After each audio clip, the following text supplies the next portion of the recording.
after that, oh wow, lost that one for like like that. Using it as a quarterback is unbelievable. Yeah, good game though. Just showing body skirts, whatever it's doing. That as we see on the screen, talking about mock draft, and I think all of these want to bring right? All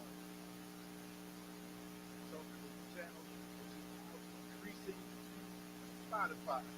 Now going forward, we'll have to podcast Spotify every Wednesday, every week. Ravens Sports Podcast on Spotify. Whatever. Check that out as well. On the 23rd, coming up, we're going to Genesis service.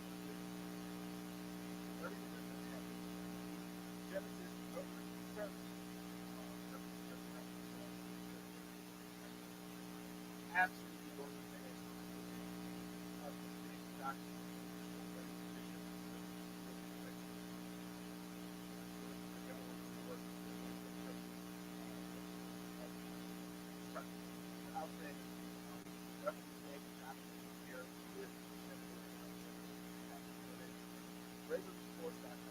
Site, which Yappa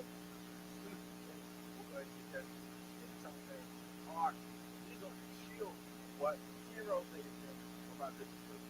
Thank you very much. Also, one of the reasons why sell it, so bring actually the value of it.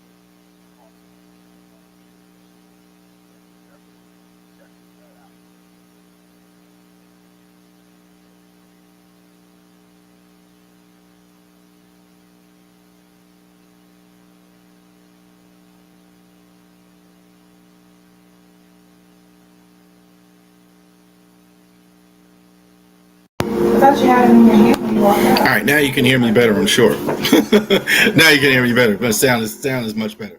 All right, so let's go ahead and go over this today, everything that is going on here, and let's go ahead and check it out as well. We're going to talk mock draft. Going forward, a lot of our mock drafts, we're going to do Ravens mock draft. We're going to do a full 7-round Ravens mock draft, but we are going to start with the mock draft.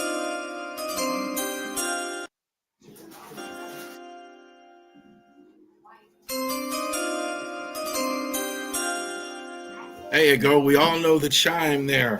For the NFL mock draft, we're going to go ahead and talk about that. We're going to talk about Michigan State, Maryland. We're going to talk about baseball as well. But we got the draft coming. So those of you that love the draft, that are like me, that are big fans of the NFL draft, it's going to be different this year than what we had last year. Last year, we had a lot of rubber stamp. We had a lot of NFL draft teams, a lot of teams that were in the draft. We kind of knew what was going to happen at the top. This year, not so much. Quarterbacks, not as much as we saw last year. We saw an unusual amount go very high. There's a couple of elite players. You're seeing more defensive players. Last year, we didn't get a defensive player to about 15, I think it was. So other positions are now in there as well. I think there's already a lot of smoke. So, we'll talk about the quarterbacks and everything, but there's a lot of smoke. And how do I make a mock draft? So what happens when you do a mock draft for the NFL? So there's a couple of things. Why are you in the shot there? We're going to talk mock draft. Yeah. Who's going first for Tennessee there? That's Mrs. Ravori. So we go ahead and for the NFL mock draft, what do we think is going to happen? What do I think is going to happen? What the teams are going to do? What are the history of these teams? How do they go ahead and draft players? That always factors in. So obviously what you think, but also too, it is somewhat predictive. So the history of like that. How does EDC draft? How does Les Veach draft? How does Omar Khan draft?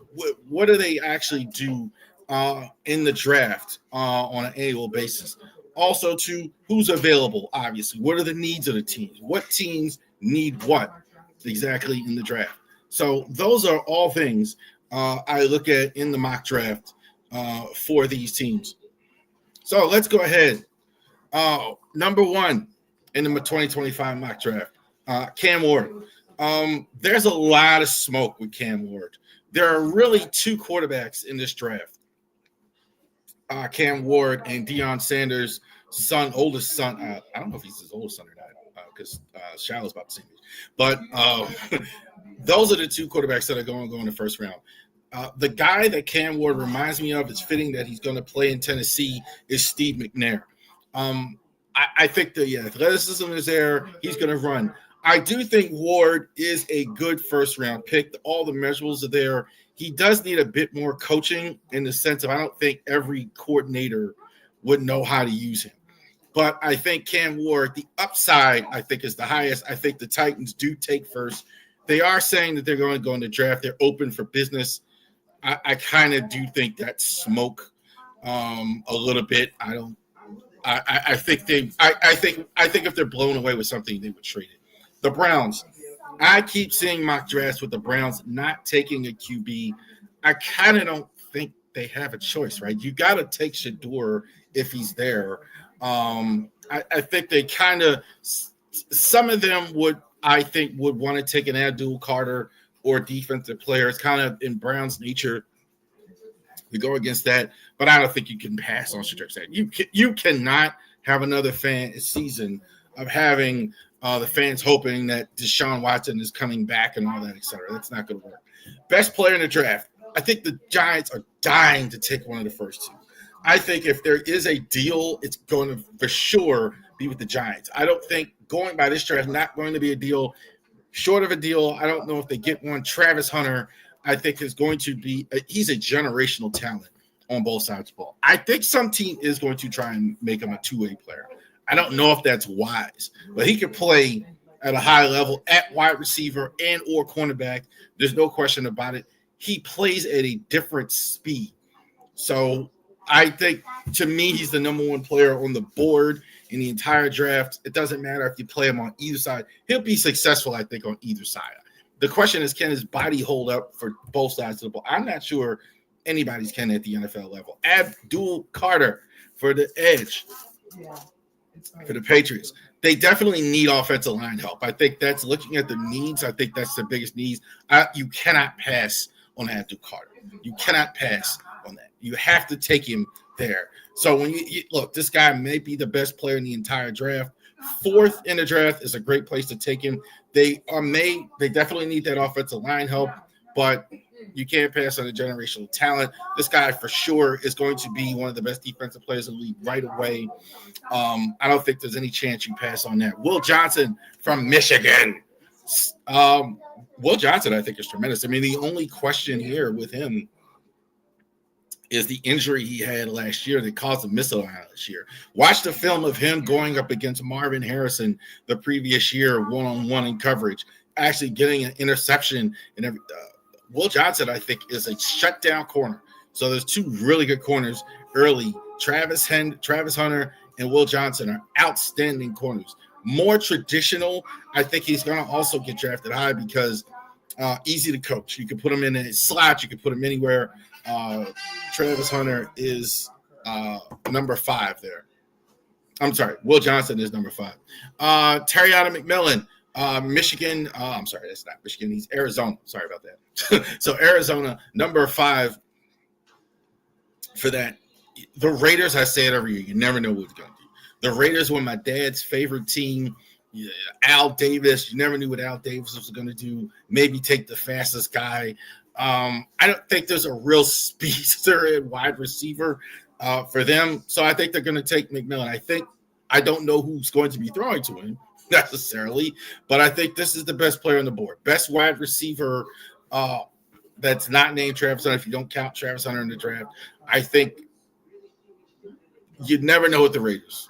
It's always kind of tough to tell with the Raiders what they're going to do. Number 6. I think also, too, they're another team. I don't think they're going to do the deal as bad as Giants because they're picking lower, but definitely they love to get a quarterback. Mason Graham for the Jets. Graham is the best D tackle in the draft. You better have 2-3 guys to protect him. This is an elite player. This is probably it for the super elite players to me in the draft. Mason Graham, I think it's a good draft pick for the Jets. I think this is something, again, not maybe the greatest need, but a guy of this caliber, you have to go ahead and do that. Michael Edwards Williams from Georgia. This is a more, to me, I see him more of a 4-3 end. So I think he fits in Carolina as well. Edge guy. He's going to get that sack production. Not quite as good as Abdul Carter. I don't think he has. I don't think he has quite the versatility as Abdul Carter. More traditional, but I think he's going to get a lot of sacks. I think pretty easy to coach. Good. They never really replaced Brian Burns. He can play 3-4. I think he can do that as well. But I think Williams definitely goes in the top 10. Calvin Banks, this might surprise some people. I have him a little ahead of Will Campbell at 10 for the Bears. Banks, I like him better than Will Campbell. I think Campbell, to me, seems to be a bit overrated in terms of I see him super high. I don't think he's that good. Will Campbell has great balance. I think he has good hands, but I don't think he's not a Joe Alt when I see him. Banks, I think, is a little closer to it. He's kind of like J.C. Latham last year, better than I think he is, better than what people think he is, great hand strength, etc. I really like him as well. Yeah, I know. Terry McMillan is Arizona. Sarasota. Wrong graphic up there. I'm sorry about that, Kenny. Kenny's a subscriber. Good guy. So we got that. Number 11, Jalen Walker, edge for the 49ers. 49ers are going to be making big changes, I think, for the offseason. Big changes. I think thank you, sir. The 49ers are going to be making big changes in the offseason. They may be losing some wide receivers. So this is a team that's been good, but they have some needs. You cannot pass. You cannot. I figured you might like to pick. You cannot pass on a Jalen Walker. Cannot pass on him. He's got too much ability. This is raw pass rush potential. Outside linebacker, fit right in. So the Niners are going to lose. Again, a lot of this draft is going to be guys you cannot pass on this late. So Walker, I think, is a great pick. Ashton Jeanty. Ashton Jeanty is the top 5 talent. Jerry Jones is not going to pass on his running back. I don't think this is absolutely what Dallas would do. Dallas badly needs a running back. Badly needs a running back. So I think they absolutely have to take Ashton Jeanty, Ezekiel Elliott. They let go of. They have to do it. I think as well. They're bringing back. Hopefully they get Dak Prescott back. They got CeeDee Lamb. They may need some help on the line. The line is getting a little young, but Jeanty I think makes a lot of sense. Malachi Starks, big safety need. I think they're probably losing Holland. For that, I think Malachi Starks, I think, is good.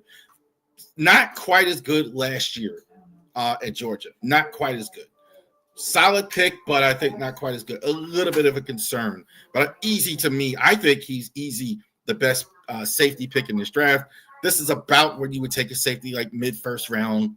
Malachi Starks, I think, helps the secondary of the Dolphins. Tyler Warren, love Tyler Warren.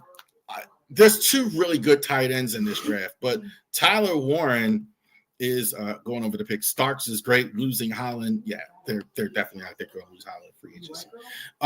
Tyler Warren he's a complete tight end. Physicality is the reason why you take him over Colston Loveland here. The Colts definitely need a lot of help on offense. I don't think they have a quarterback. So one thing you want to do is help Anthony Richardson is to go ahead and get Tyler Warren in there to go ahead and help you right away. So I think this is a good pick. James Pierce, edge for the Tennessee from Tennessee Volunteers. Pierce, I think a lot of people were expecting them to take edge last year in the draft, and they really haven't solved it for a while. Pierce, I think, is a lot of talent. Now, we're in the area now with Pierce where there's a lot of good pass rushers, but they're lacking production, they're lacking size, they're lacking a little something. But they definitely need that in Atlanta. They went quarterback last year early. I think they go ahead and take edge with James Pierce. Cardinals take Kenneth Grant. Definitely they need help on defense. I think they Kyler Murray, I think it seems to be a lot of negative with him every year, but definitely they need some help on defense. Part of the problem that they have is the Cardinals. They're in a tough division and need help on defense. So this would definitely help him. I think Grant, I think, is really sneaky. I think if he's playing on the team with Mason Graham, kind of overshadowed him. Walter Nolan for the Bengals, I think, is an Ole Miss. I kind of was thinking maybe wide receiver for them, but I do think they may sign T. Higgins back for another year. So maybe just not a wide receiver. Best defensive player on the board as well. Nolan, I think definitely he's a first rounder. 3 really good D tackles early in this draft. Armin Amembu for the Mizzou Tigers. Good offensive line play here is always in supply in Seattle. It seems like every year we're talking about their offensive line need. Definitely getting a right tackle. And this is a right tackle pure. We talk about Membu. A lot of now these type of guys in the draft. Right tackle guys, not a lot of left tackles. I think pretty much the first 2 are already off the board. A lot of guard-ish guys. A lot of guys who talk about moving inside. They can move from inside. So definitely a need for the Seahawks offensive tackle, Membu. Jared Byrne is fantastic as a player. Loved watching him. I don't think he's as good. I think he easily, in a lot of drafts, could be the number 1 corner because of the 2 outstanding corners in this one, Travis Hunter and Johnson. He's a little bit later, but I love watching him. Probably has had as much fun watching video on him as any of the guys on this list. Definitely can play inside. Got a little bit of that Marcus Peters in him. He is going to take the ball away. That's why I like him as well. Bucks definitely need it. Outstanding pick here, Baron. Colston Loveland. So again, have a young quarterback. How do you help him out? Loveland, I think, is more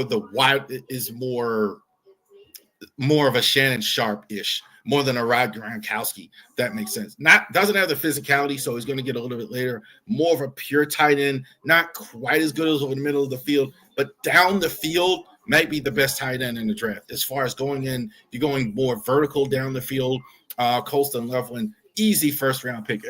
Him and Warren, I think you could see. I mean, you could absolutely see a team taking him earlier, but I think this is a great spot for him. Couple more. Ben Morrison for Notre Dame. I think he's really, really slept on. The 2 DBs that Notre Dame had, this is it. Maybe a little early, some people are saying, but I think, Bucks definitely need to beef up that secondary as well. Thank you, spot on with the Broncos. I definitely think Morrison was I think he's a little bit slept on some of these corners. Not next tier down, but again, a lot of good corners. Late first round, like a good defensive team like the Steelers need some help. Go next to Joey Porter. Mike Green at edge. Definitely they're losing. They're not bringing back Joey Bosa in Los Angeles. Khalil Mack is free agent. So I think they're definitely looking at edge, and he was fantastic at the Senior Bowl. Fantastic. Mike Green, I think, really had the small school thing sometimes hurts prospects as well, but I think that's probably the only thing, the level of competition. What he did at the Senior Bowl really sold it. Chevron Ravel, again, Jared Alexander probably going out the door in East Carolina. Again, small school, so maybe probably the reason why not hire. Another guy, good week at the Senior Bowl. Packers, this is typical Packers stuff. Defensive guy early, definitely do that. Booga from Ohio State. So kind of overshadowed by 2 outstanding wide receivers there that they had. Jermaine Smith last year, Marvin Harrison, a good, solid receiver. I don't know if he's a stud. I don't know if you're ever going to see this guy be the best receiver in the league, but definitely you put him on the right team. But definitely a Devontae, not the skill set isn't like Devontae Smith, but a solid number 2 somewhere. I think his whole career, like maybe a number 1 receiver, like on a bad team, but a solid number 2, right where he is in Minnesota with Justin Jefferson on the other side. I think that'll absolutely work. They're going to have J.J. McCarthy looking maybe starting for them as well. Tyler Booker, best guard in the draft, I think.